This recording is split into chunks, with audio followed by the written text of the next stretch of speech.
여러분 안녕하십니까? 이해하기 쉽게 법률 상식을 전해드리는 텍스의 투시경 이텍스입니다. 이번 시간에는 이 다같이 넓을 홍, 이 두 글자 때문에 천국과 지옥을 헤맸다 라는 주제로 말씀 올리겠습니다. 우선 구독, 좋아요, 알림 설정 부탁드립니다.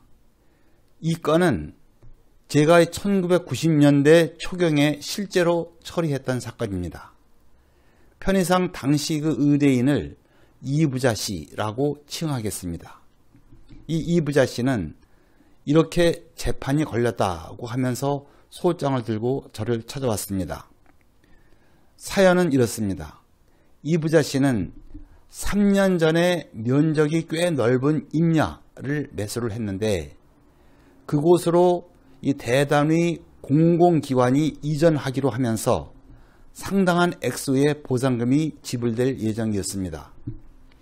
이부자 씨에게 이 임야를 매도한 그 전 소유자는 특별조치법으로 보존 등기를 하고 그 등기 후 약 2년 만에 이부자에게 매도를 했는데 진정한 소유자의 후손이라는 분들이 불법으로 보존 등기를 했다고 형사 고소를 했고 그 전 소유자는 불법으로 등기를 한 것이 밝혀져서 이 특별조치법 위반죄로 실형을 선고받아 구속 중이었습니다.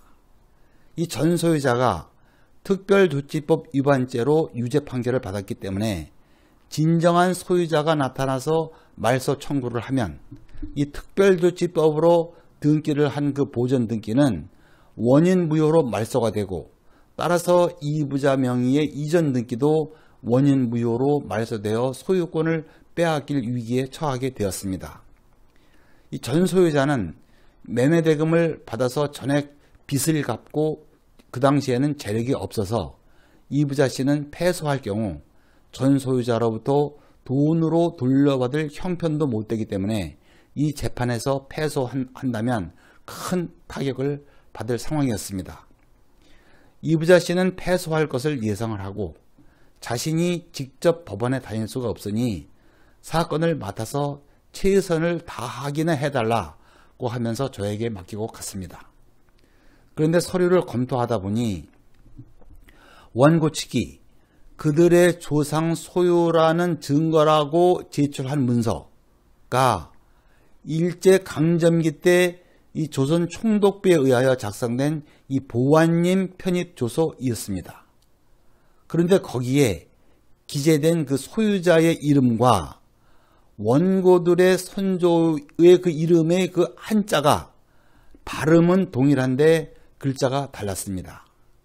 이 참고로 이 임야조사부 뿐만 아니라 일제 때 이 보안님 편입조서에 의하여도 조상 땅을 찾을 수가 있습니다. 이 보안님 편입조서에는 그 문제의 임야의 소유자가 김공홍인데 원고들의 선조는 아래 김공홍이었습니다. 일제 때는 주소가 군, 면, 리까지만 표시되고 번지수가 없는 경우가 많았습니다. 그런데 이 두 분은 그 주소의 번지수 기재는 없고 같은 리에 거주하였다는 것은 사실이었습니다.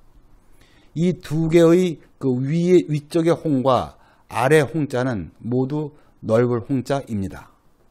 이에 대하여 피고 측을 대리하는 저로서는 한자가 틀리니 당연히 서로 다른 사람이고 원고들은 보안님 편입 조서상의 그 위 김공홍의 후손이 아니므로 원고의 청구는 기각되어야 한다고 강력하게 주장을 했습니다.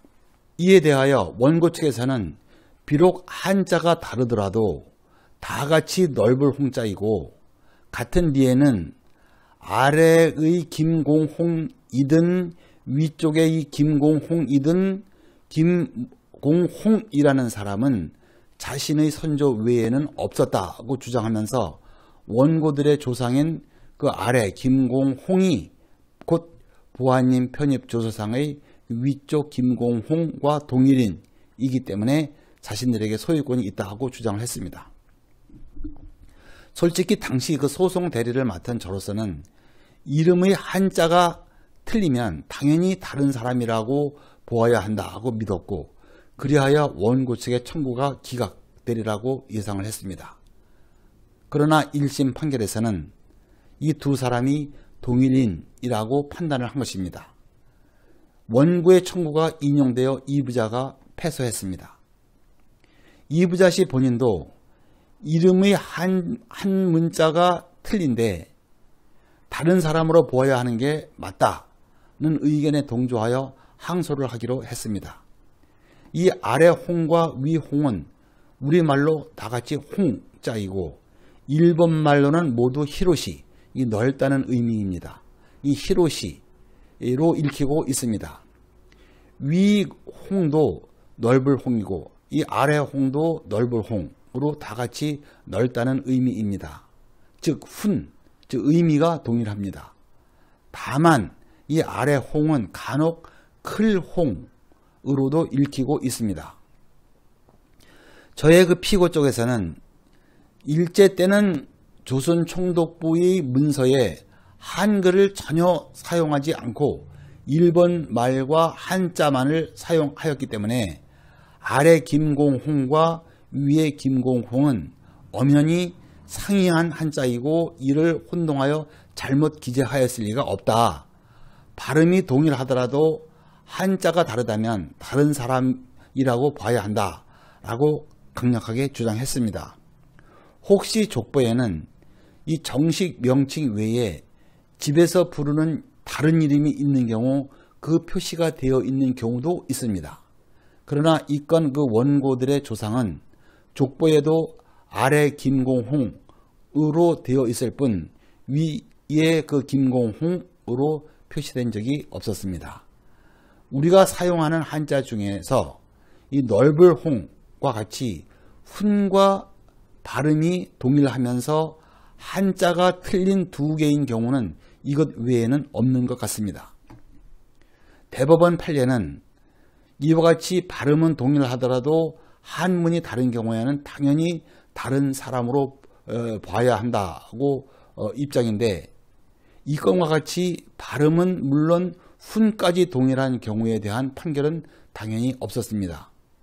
그런데 앞불사 2심에서도 항소 기각이 되어 이부자가 패소하고 말았습니다. 당시 저는 이러한 사안이 또 발생할 수도 있고 이러한 사안에 대하여는 대법원이 판결로 입장을 정리해야 할 필요가 있다고 보았고 이부자 씨도 적극 찬성하여 대법원에 상고를 했습니다. 대법원에서는 1, 2심에서 주장했던 사항을 좀 더 치밀하게 정리를 하는 한편, 만약 이 아래 홍과 위 홍을 이 동일한 글자로 본다면 발생할 수도 있는 예상되는 혼란 현상에 대하여 집중적으로 강조하면서 설령 동일인이라는 의문이 있더라도 동일인이라고 단정할 수밖에 없는 뚜렷한 증거가 없는 한 한문 글자가 틀리면 원칙적으로 다른 사람으로 봐야 한다고 역설했습니다. 이에 대하여 우리의 현명하신 이 대법관님들은 저의 주장을 받아들여서 원 판결을 파기하고 원심법원에 환송한다는 판결을 했고, 대법원에서 환송받은 서울고등법원은 대법원 판결의 취지에 따라 원고의 청구를 기각하여 이부자가 승소하였습니다. 이 모두 4번의 재판을 하면서 2년 6개월이 흘렀고 그야말로 지옥에 갔다가 막판에 천국으로 오른 기분이었습니다. 20년이 훨씬 넘은 지금에 와서 진정한 소유가 나타나도 이제는 취득시효가 완성되어 이제는 또다시 소송에 휘말릴 염려는 없습니다. 끝까지 시청해 주셔서 감사드리고요. 다음도 유익한 주제로 뵙겠습니다.